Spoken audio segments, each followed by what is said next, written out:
15 दिन बाद यानी आज 2 तारीख हो गई और आज से ठीक 15 दिन यानी 17 तारीख से आपका पेपर होना है। केवल 15 दिन बचे हैं और सब्जेक्ट 6 हैं। ये असंभव है कि आप पूरा की पूरी पुस्तकें, क्योंकि अगर एक विषय देखें तो उसमें 4-4 पुस्तकें हैं, सोशल साइंस देखें तो ये पॉसिबल नहीं है कि आप सभी सब्जेक्ट को देख लें। इसके लिए चाहिए कि आप बेहतर प्लानिंग करें। अभी तो सडनली आपको ये डेट मिली है कि अब पेपर होना है, तो ये पॉसिबल है कि आपका मन ना लगे, कुछ लोग टेंशन में आ जाएं। तो सर इसके लिए ज़रूरी है कि जब हमारे पास 15 दिन बचे हैं तो व्यवस्थित हम अपना योजना बनाएं, कार्य योजना बनाएं कि अब मुझे पढ़ना कैसे है और क्या पढ़ना है। नहीं तो होगा क्या, आंखें बंद करके पढ़ना शुरू करोगे आप, बिल्कुल नहीं पढ़ पाओगे। हुआ भी ऐसा, एक बार हुआ, एक बच्चा ने वो पाठ याद किए जो कोर्स से हट गए थे, क्योंकि उसने प्लान ही नहीं की, बस पुस्तक उठाई तो पढ़ता चल गया। कुछ क्वेश्चंस उसने ऐसे याद किए कि जो क्वेश्चन 4 नंबर के आने ही नहीं थे और वो उसने याद किए, और उसके 1 नंबर के क्वेश्चन याद नहीं किए। कहने का मतलब है ब्लूप्रिंट में जिस पार्ट में से 4 नंबर का क्वेश्चन आना है तो उसमें आप बड़े मैटर याद कीजिए। समझ में 1 नंबर का क्वेश्चन आना ही नहीं है। तो इसके लिए हमें चाहिए एक बेहतर प्लानिंग कि 15 दिन में हम किस तरीके से पढ़ें कि पूरा का पूरा 6 सब्जेक्ट की सभी बुक्स कवर हो जाएं। और दूसरी सबसे बड़ी प्रॉब्लम अब आपको जाएगी कि याद नहीं हो रहा है, याद हो रहा है तो भूल जा रहे हैं, हड़बड़ाहट हो रही कि ये पढ़ें कि वो पढ़ें, ये पढ़ते हैं तो लगता है ये ना आ जाए पेपर में, दोनों को पढ़ते हैं तो दोनों याद नहीं हो रहे हैं।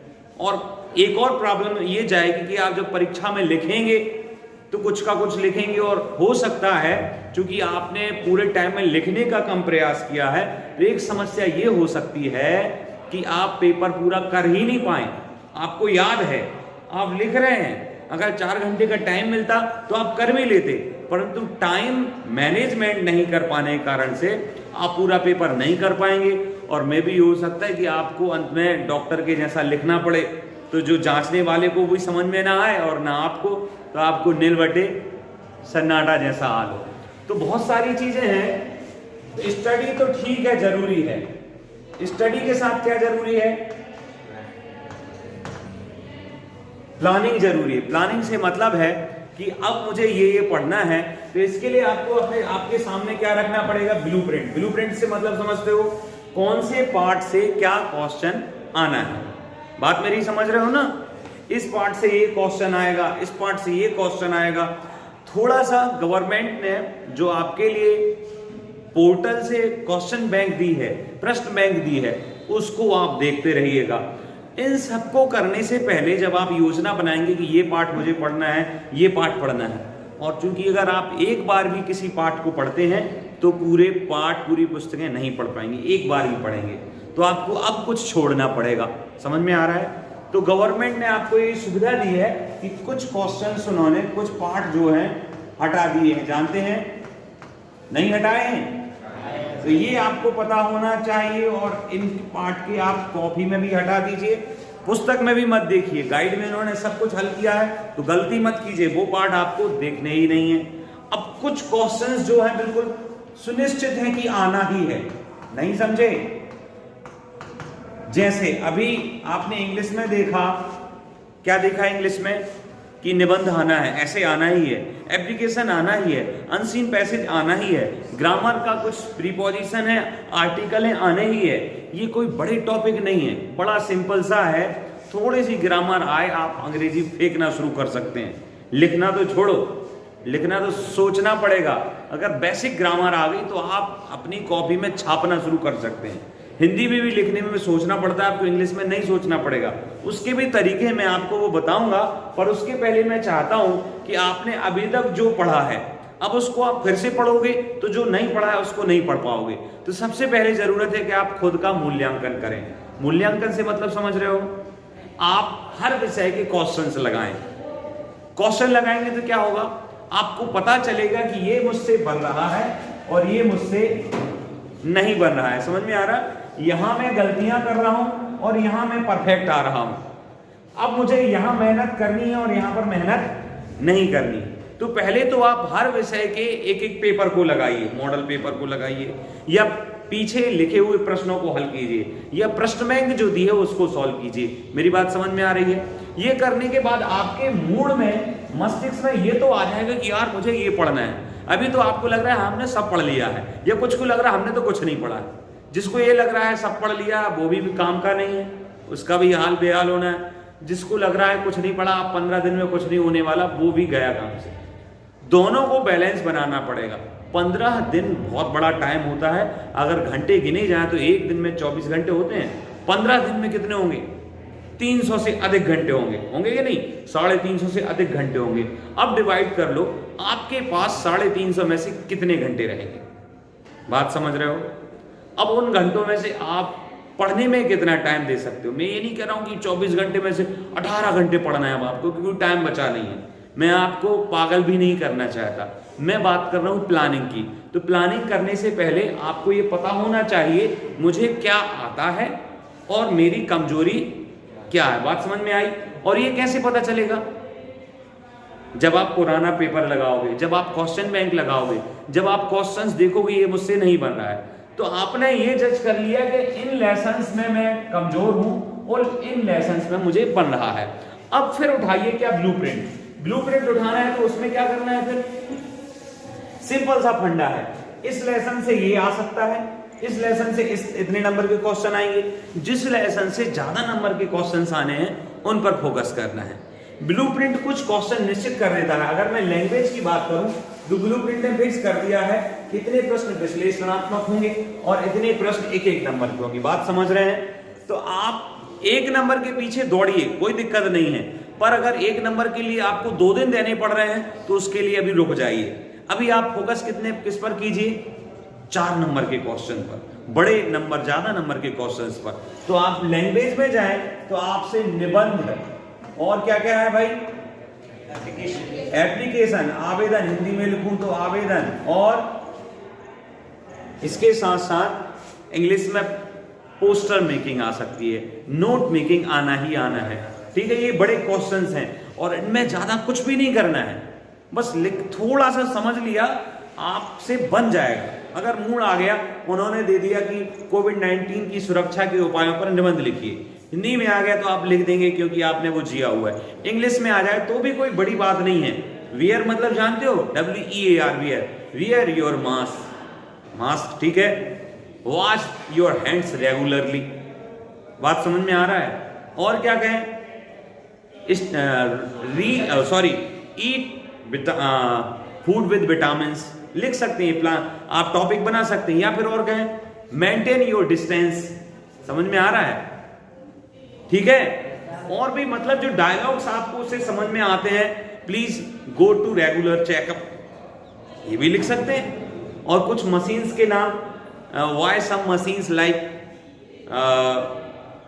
ऑक्सीजन लेवल मापने के लिए ऑक्सीमीटर, स्फैग्मोमैनोमीटर, स्टेथोस्कोप, अगर ये हैं तो आप इनके नाम पता होने चाहिए। अगर आपको स्फैग्मोमैनोमीटर, स्टेथोस्कोप, ऑक्सीमीटर या फिर घर में जो बुखार नापते हैं थर्मामीटर, ये 5 नाम याद हैं आपको। अगर कोविड पे निबंध लिखने आ गया या हेल्थ पर निबंध लिखने आ गया तो आप इन 5 नामों के आधार पर 5 लाइन लिख सकते हैं। नाम कितने याद करने हैं? 5। थर्मामीटर लिखा, we can measure our temperature or our fever by thermometer, so we should buy or we should put thermometer in our home। समझ में आ रहा है?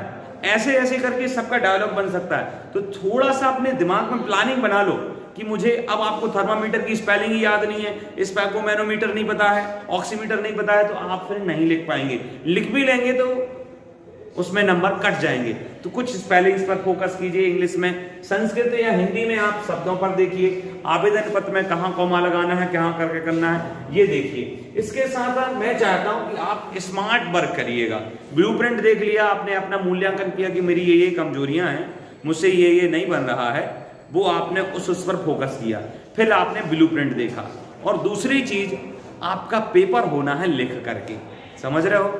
और आप याद कर रहे हो केवल बोल करके, बस याद कर लिया पेपर में हो जाएगा। पर होता क्या है, आपने याद किया, पेपर में जब लिखने का टाइम आया तो तब समझ में नहीं आता कहां से शुरू करें। बहुत अच्छी बात है, ये बहुत महत्वपूर्ण बात है। सोशल साइंस हिंदी में ये बहुत बड़ी प्रॉब्लम जाएगी, इंग्लिश में याद है पर समझ नहीं आ रहा है कि मैनेज कैसे करें, लिखें कैसे उसे। तो आप लिख के देखें उसे, या फिर ये तरीका देखें, कॉन्सेप्ट क्लियर दिमाग में रखें, आंसर कैसे लिखना है, शुरू कैसे करना है, टॉपिक क्या होने चाहिए। निबंध रटिए मत, टॉपिक सोच लीजिए बस, ये टॉपिक है, उन टॉपिक में ये लिखना है। सोशल साइंस में सन सोच लीजिए, इंग्लिश में आप वोकैबुलरी याद कीजिए, थोड़ी सी ग्रामर पर फोकस कीजिए, काम बन जाएगा, कोई बड़ी बात नहीं। अगर कोई समस्या है तो मुझे बताइएगा। अभी हम English, Sanskrit, Hindi, social science सबकी जो क्विज गवर्नमेंट ने दी उनको लगाएंगे रोज रोज रोज रोज, तो आपका ये एवेल्यूएशन भी होता जाएगा कि यहाँ मैं कमजोर हूं और मुझे इन पर फोकस करना है। तो आपको किसकी प्रैक्टिस करना है? लिखने की प्रैक्टिस भी जरूरी है। English, Hindi, social science, math में ज्यादा मैं बोलूंगा नहीं, पर इन सब्जेक्ट्स में आपको किसकी प्रैक्टिस जरूर लिखने की, कि भाई मुझे कैसे लिखना है, कहां तक मैं कितना लिख सकता हूं, टाइम मैनेज मैं कर पाऊंगा या नहीं कर पाऊंगा, क्योंकि घर से एग्जाम होना नहीं है, आपको खुद स्वयं सब कुछ करना पड़ेगा। तो स्टडी प्लान में हमने ये तो देखा कि हमें लिखने की प्रैक्टिस करना है। सबसे पहले ये जज करना है कि मुझे क्या आता है, क्या नहीं आता है। फिर ये देखना है क्वेश्चंस कैसे आने हैं ब्लूप्रिंट के हिसाब से। फिर ये देखना है मुझसे अब इस पर मुझे फोकस करना है। अभी तक आपको ये तो पता चल गया कि मुझे ये पढ़ना है, अब पढ़ना कैसे है, समझ रहे हो ना? ये तो समझ में आएगा कि ये मेरी कमियां, इन पर मुझे फोकस करना है। अब पढ़ना कैसे है, इसकी भी प्लानिंग होना चाहिए। हमारे पास सुबह से शाम तक का जो समय होगा, उसमें सुबह का टाइम हम जब फ्रेश होते हैं तो उस समय आप मैथ, इंग्लिश या साइंस पढ़िए, क्योंकि इन टॉपिक को थोड़ा सा कठिन मानते हैं लोग, और हिंदी, संस्कृत या सोशल साइंस इनको थोड़ा सा सरल मानते हैं। तो जब आप थके हुए हो या आपको बोरिंग सा लग रहा तो आप हिंदी की कोई कहानी पढ़िए, समझ में आ रहा है? या फिर आप बोर हो गए तो अपने दो दोस्तों से बात कीजिए, किस टॉपिक पर? हमने सोशल साइंस में ये याद किया, समझ में आ रहा है? जिससे आपको बात करने में अच्छा लगता है उससे आप हिंदी डिस्कस कीजिए, इंग्लिश डिस्कस कीजिए या साइंस डिस्कस कीजिए। कब? जब आप थक जाएं। पर जब आपका मूड बिल्कुल फ्रेश हो, आप बिल्कुल ठीक हो, तो आप गणित, विज्ञान या फिर इंग्लिश पर फोकस कीजिए। समझ में आया? तो सुबह टाइम कठिन सब्जेक्ट, जब आप थक गए हैं, बोर हो रहे हैं, तो अपने दोस्तों से भी बात करें। तो किस पर बात करें?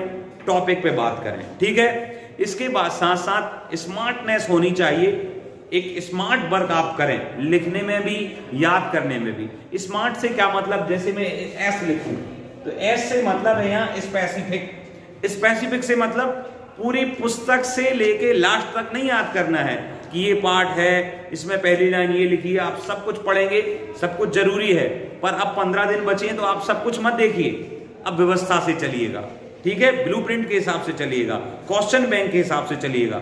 इतनी सारी पुस्तक को क्वेश्चन बैंक ने कितने में कर दिया, समझ में आ रहा है? इतनी पतली हो गई ना। तो स्मार्ट वर्क करिएगा।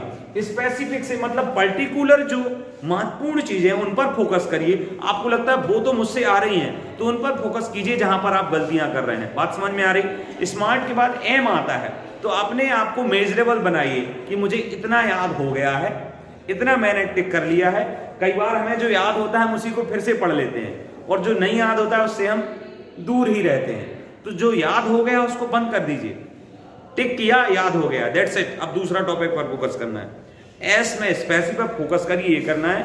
जो याद हो गया उसको अपने दोस्तों को सुनाइएगा, तो मापन भी हो जाएगा वाकई में याद हुआ है कि नहीं। कई बार हमें पता होता है कि हमें तो याद हो गया, होता है ना, और जब लिखने की बारी आती है तो 2 लाइन लिख के अब सोचने लगते हैं, यार ध्यान नहीं आ रहा है। तो मेजर करते जाइए, अपने आप को मापिए, वाकई में ठीक से याद हुआ है कि नहीं हुआ है।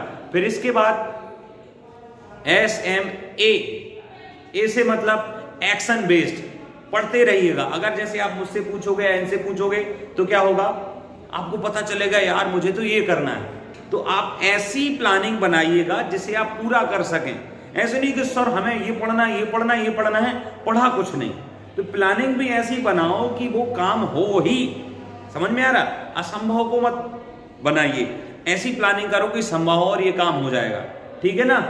आर में क्या होगा? रियलिस्टिक होना चाहिए आपका जो योजना है। रियलिस्टिक से मतलब हम इतना अचीव कर लेंगे, ये क्वेश्चंस आने हैं, नहीं तो सर ने कहा है आज से पढ़ना शुरू करना है, घर में आपने उठाई पुस्तक शुरू कर दी, शुरू से लास्ट तक आपने एक पुस्तक पढ़ ली। मान लो जो आपकी कृतिका है हिंदी में, फणीश्वर नाथ रेणु का एक पाठ है बाढ़ वाला, पढ़ा होगा आप लोगों ने, आपके कोर्स में भी है। पूरा शुरू से लास्ट तक पढ़ लिया, बाद में पता चला उसमें से 2 नंबर का आना था, और टाइम कितना वेस्ट किया 3 घंटे वेस्ट कर दिए। ऐसा भी नहीं पढ़ना है, रियलिस्टिक रहिएगा। बेस्ट मतलब आपको हृदय से लगे कि ये पढ़ना है, ये आना है, इस पर फोकस करना है। और टी से मतलब टाइम बाउंड। टाइम बाउंड से मतलब क्या है, इतने समय में मुझे इतना करना ही है, इसके बाद मैं दूसरे टॉपिक पर जाऊंगा। अगर ये इतने समय पे नहीं हो पाया, मान लो आपने एक दिन में सोचा कि मुझे हिंदी कंप्लीट करनी है, पर वो एक दिन में आप नहीं कर पाए, तो वो कहां पहुंच गई, 2 दिन। अब जो दूसरे दिन आपको गणित पढ़नी है वो कहां खिसक जाएगी, यहां आ जाएगी। इस चक्कर में आपका छूट जाएगा ना बहुत सारा मैटर। तो टाइम फिक्स कीजिए कि मुझे इतने समय में ये कंप्लीट करना ही है। बात समझ में आ रही है?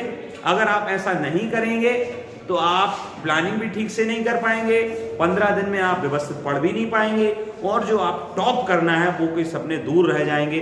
इसलिए योजना बनाएं, खुद का मूल्यांकन करें, क्वेश्चंस लगाएं, अपने दोस्तों से उसी से संबंधित बात करें कि ये पढ़ना है, ये मुझे आ रहा है, ये मुझे नहीं आ रहा है। आज